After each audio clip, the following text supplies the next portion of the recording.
As revelations of government abuse and waste become more common, many Americans are feeling a great disconnect between themselves and the federal government. Many people are starting to wonder how the voice of American citizens can be heard by officials in Washington. While many people complain about the situation in Washington, a few people are coming up with new ways that government can represent the population. David Frank is a man with a plan for America. He's written a book called 300 Million Minds Changing America Piece by Piece. In this work, Frank outlines his plan for representation in the new century.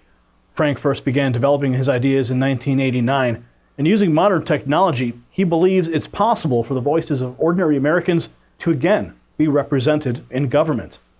The idea calls for redesigning communities to act more like honeycombs. Technological town hall meetings would allow ordinary people to have their voices heard on issues.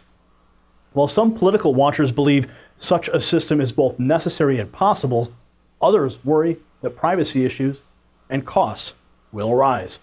David Frank, he's our guest today on the show, and he's here to talk to us about his plan to reshape American government for the 21st century. Welcome to the show, David. Glad to be here, Gary. Now, David, you believe the American people have lost their voice in Washington. How did that occur?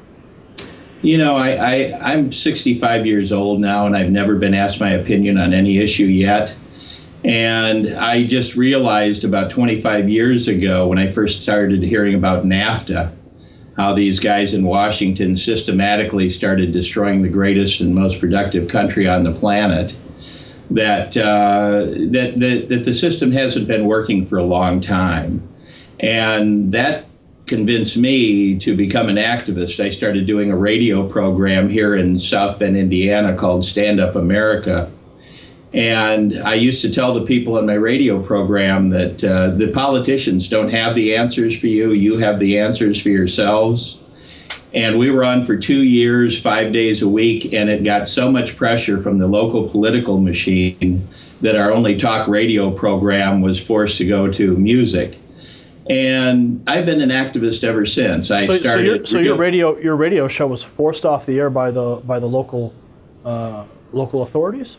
Right. They hated the concept that they weren't really representing the people. And, you know, my thinking is that you really can't have representation unless you have communication. Well, let's talk about that. What can be done to help restore the voice of the people to government through that communication? Well, I think we're realizing now that top-down systems really benefit the people at the top. You know, right now we have 5% of the population that owns 80% of the wealth, which leaves 95% of us fighting over the 20% that's left. We live in the 21st century. We don't live in the world that they lived in 235 years ago when our system started. We're filled with communication technology that's nothing short of miraculous. You know, we have on television, we have the travel channel, the food channel, the sports channel. We have all these channels, but we don't have the most important channel. And the most important channel is the local issues channel. The local issues channel is your channel in your community that will allow you, the people, to start coming up with ideas to make your education system better, your environment better, a better tax system, a better healthcare system, whatever it is. Any good ideas that you have, you can present to the community right over your local issues television and radio channel. We can debate these ideas because we want people to be educated on any ideas that are going to come to the community. So how would your system work? How would a local, I'm assuming television or cable channel, because most communities do have public access channels. Are you saying that perhaps a show would have town hall meetings and people would vote at these town halls? Sort of like that. Actually, there's two components. The local issues television channel, and we want to use our public broadcasting station, our only non-commercial broadcasting station here in America. We want to use that as our local issues channel to actually broadcast the public. So we'll present ideas to the community, we'll let them debate these ideas, and then you'll be able to vote with any touch-tone phone. You know, we're voting on American Idol, we're voting on CNN, we vote on Fox, we vote on Dancing with the Stars, but we aren't voting on the important things in our lives. After people in the community review these ideas coming from the community, People can use any touch-tone phone as a voting device. Their call will go downtown to a community computer that will be the citizen database for the voters. When you vote on an issue, your call will go directly into the computer.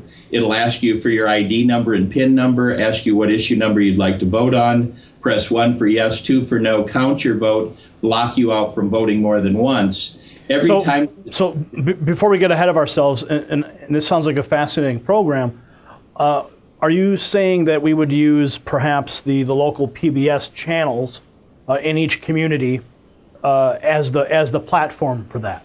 Absolutely, absolutely. And since the public broadcasting system is a corporation in its own right, it receives government funding. Do you think that they would push back against that because they already have established programming on those channels?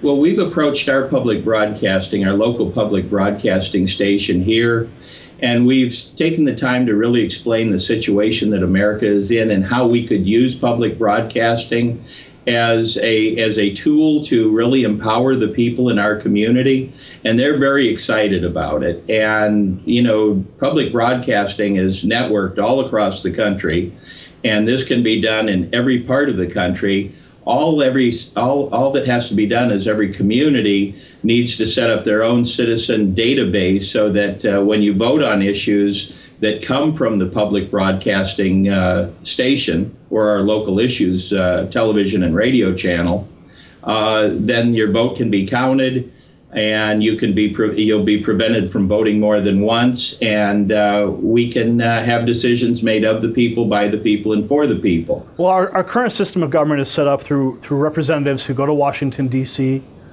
and we have the ability to write them letters, to make phone calls to them, to express our opinions, and then we hope that they will fulfill the people's agenda when they go to Washington, D.C. Would this system replace the representative government and the congressmen and senators that we currently have? Well, right now, I think we're all coming to the realization that they aren't really representing us because they're not communicating with us. This will give them the information that they need to make educated decisions as to what we, the people, want. You know, we're not tapping into our greatest natural resource in America, and that's the hearts and the minds of the American people. Like I said, I'm 65 years old now. I've never been asked my opinion on any issue, so I don't have any representation. The only way you can have representation is through communication. I think what this does is it really fulfills the intent of the Constitution. And the Constitution was an attempt to have the direction of America really decided of the people, by the people, and for the people, us giving that information to our representatives so they know how we feel.